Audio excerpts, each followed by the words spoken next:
पंजाब में स्थित सिख धर्म के 3 तख्त साहिबान वाले शहरों को पावन शहरों का दर्जा देना पंजाब सरकार के लिए बड़े सौभाग्य की बात है। ये शहर है श्री अमृतसर साहिब, श्री आनंदपुर साहिब और तलवंडी साबो। ਇਹ ਤਿੰਨੋਂ ਤਖਤਾਂ ਦੇ ਸ਼ਹਿਰਾਂ ਨੂੰ ਪੰਜਾਬ ਦੇ ਅਧਿਕਾਰਤ ਪਵਿੱਤਰ ਸ਼ਹਿਰ ਵਜੋਂ ਐਲਾਨ ਕਰਨ ਦਾ फैसला करता है। जब मोदी सरकार ने चुनाव आयुक्तों की नियुक्ति का कानून 2023 में बदला, तब से हल्ला हो रहा है। आज तक ये हल्ला खत्म नहीं हुआ कि सरकार ने मुख्य चुनाव आयुक्त और चुनाव आयुक्तों की नियुक्ति की सिफारिश करने वाले पैनल से चीफ जस्टिस ऑफ इंडिया को क्यों बाहर किया।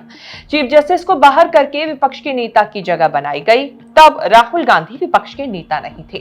2024 के लोकसभा चुनावों के बाद राजीव कुमार रिटायर हुए तो उनकी जगह ज्ञानेश कुमार की नियुक्ति नए कानून के हिसाब से हुई थी। तब राहुल गांधी ने डिसेंट नोट यानी विरोध जताया था, लेकिन पीएम मोदी और गृह मंत्री अमित शाह के बहुमत से वही हुआ जो सरकार चाहती थी। तब भी ये थोड़ी चर्चा हुई थी कि नए कानून में सरकार ने व्यवस्था बनाई कि रिटायर होने के बाद भी चुनाव आयुक्तों के खिलाफ कोई कानूनी कार्रवाई नहीं हो सकती।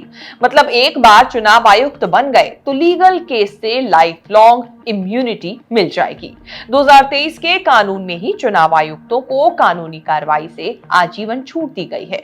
चुनाव आयुक्त के तौर पर ड्यूटी के दौरान लिए गए फैसलों या एक्शन के लिए सिविल और क्रिमिनल मुकदमा दर्ज नहीं किया जा सकता।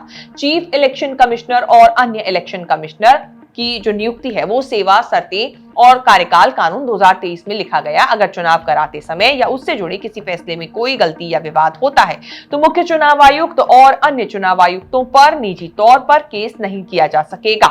ये सुरक्षा उनके पूरे जीवन तक लागू रहेगी, भले ही वो पद पर ना रहे। जब वोट चोरी को लेकर राहुल गांधी और ज्ञानेश कुमार वाले चुनाव आयोग से जंग तेज हुई तो ये मामला गरमाने लगा। सुप्रीम कोर्ट में कानून के खिलाफ पहले से दायर जया ठाकुर लोक प्रहरी की याचिका में यह सवाल था कि चुनाव आयुक्तों को लाइफ लॉन्ग इम्यूनिटी क्यों दी गई है।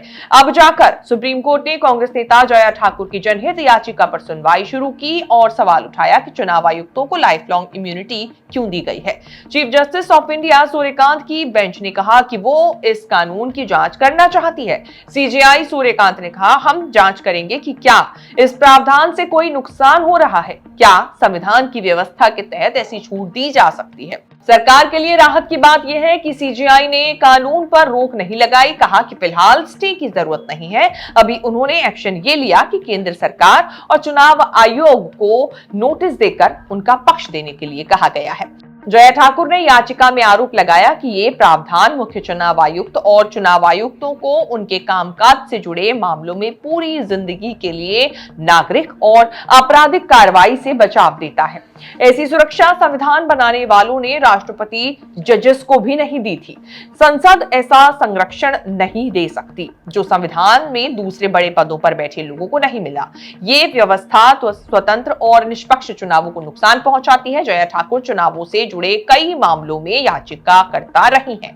3 questions first, which will make it very clear that the BJP is directing and using the election commission to damage India's democracy. The first question, why is it that the CJI was removed from the selection panel of the election commissioner?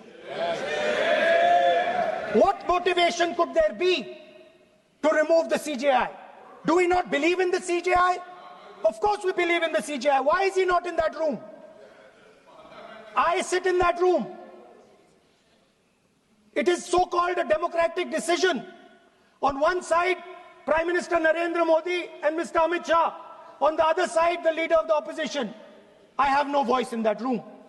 What they decide is what happens. So the first question, why is the Prime Minister and Amit Shah so keen on choosing exactly who the election commissioner is going to be?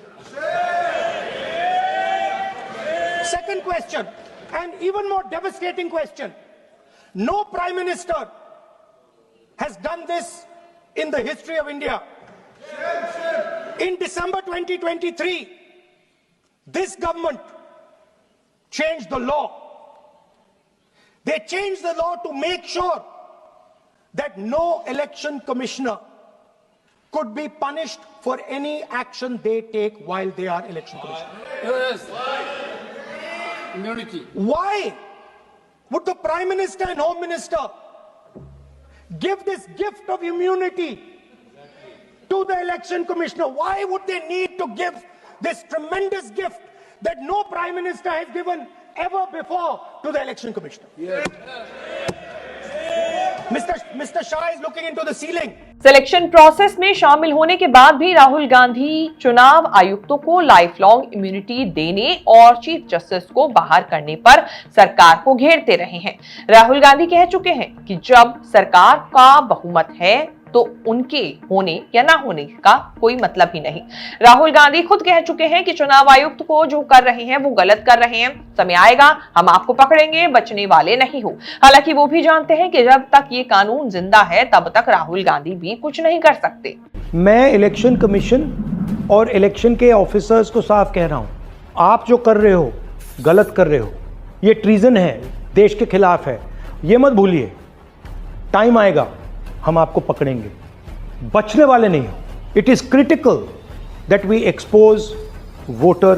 मुख्य चुनाव आयुक्त और अन्य चुनाव आयुक्तों की नियुक्ति को लेकर सरकार का नया कानून हमेशा विवादित रहा। 2023 से पहले ये सारा कुछ केंद्र सरकार करती थी। मार्च 2023 में सुप्रीम कोर्ट ने रूलिंग दी कि चुनाव आयुक्तों की नियुक्ति एक पैनल करेगा जिसमें प्रधानमंत्री, लोकसभा में विपक्ष के नेता और चीफ जस्टिस ऑफ इंडिया शामिल होंगे। तय हुआ कि 3 सदस्यों का पैनल सीईसी और ईसी के नामों की सिफारिश राष्ट्रपति से करेगा। राष्ट्रपति की मंजूरी से नियुक्ति होगी। तब कोर्ट ने यह क्लियर किया था कि यह व्यवस्था तब तक लागू रहेगी जब तक संसद चुनाव आयुक्तों की नियुक्ति को लेकर कोई कानून नहीं बना लेती है। या तो सरकार ने पहले से कुछ सोच रखा था या सुप्रीम कोर्ट के कहने पर सरकार हरकत में आई।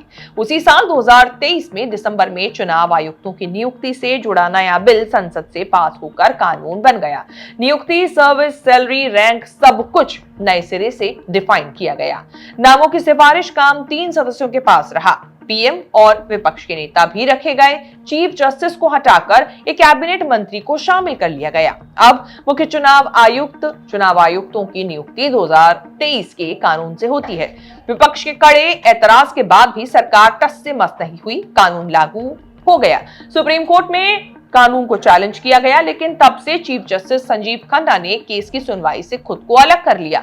सरकार ने कहा कि जज को शामिल करना जरूरी नहीं, ये भी जरूरी नहीं कि जज के होने पर ही कमेटी या आयोग स्वतंत्र रहेगा। सरकार के इस फैसले को लेकर लाइफ लॉन्ग इम्यूनिटी जो सीईसी और अन्य चुनाव आयुक्तों को दी जा रही है, उस पर आपकी क्या राय है, हमें कमेंट करके जरूर बताएं। और आगे भी ऐसी खबरें देखने के लिए आप बने रहें न्यूज़ तक के साथ।